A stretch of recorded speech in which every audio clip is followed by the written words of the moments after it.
We've installed this dock lifeguard shock warning system in Polk Hollow at the Lake of the Ozarks. Now we're going to go over and use our dock lifeguard test equipment and put electricity into the water. We'll go by the swim platform.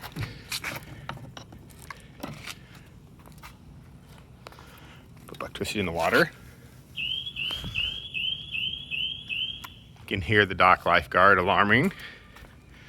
We'll go over here where you can actually see the alarm also.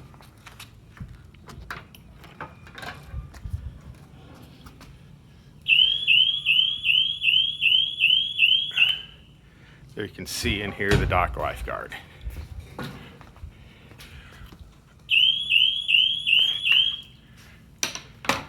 The dock lifeguard system does have a volume control on it.